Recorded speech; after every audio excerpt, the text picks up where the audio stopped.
哈尔滨户外野钓的黄金时节来了，各位喜欢钓鱼的朋友们，大家最近钓鱼的收获怎么样呢？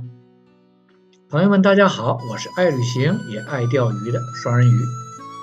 从山东旅行回来已经10天了，虽然事情比较多，但我还是钓了3次鱼。我觉得鱼情越来越好，哈尔滨野钓最好的季节要来了。其实今年开竿第一次钓鱼是在山东的微山湖，之后在山东旅行期间呢，也钓过2次鱼。说实话，那边的资源要比咱们哈尔滨好一些，但我还是更喜欢在松花江边吹着江风，看着江水钓鱼的感觉。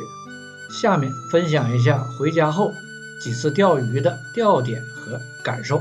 我最抱期望的钓点是松花江北的大亮子，地点是从阳明滩大桥到江北后，沿着滨水大道向肇东方向大概17、8公里的样子。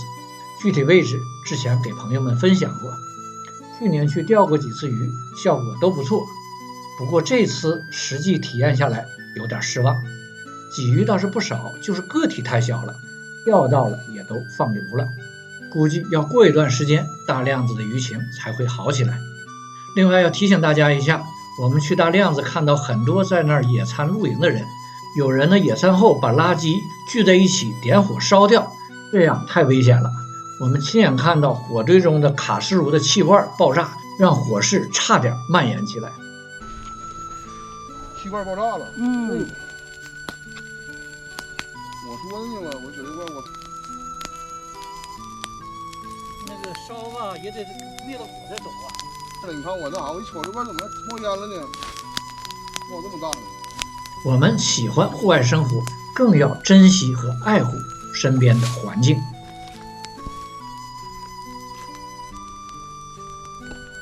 下一个钓点，松花江南岸的苏家坝，地址是在阳明滩大桥沿堤顶路向西大概15公里的地方。这几天一共去了2次，第一次同样也是鲫鱼的个体比较小，阴天气温低，渔获不佳。最近一次就好了很多，钓到了一个差不多1斤的大板鲫。当然在松花江能钓到这么大的鲫鱼也是运气。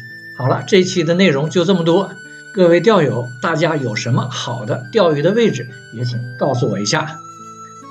工作重要，生活重要，旅游重要，钓鱼同样很重要。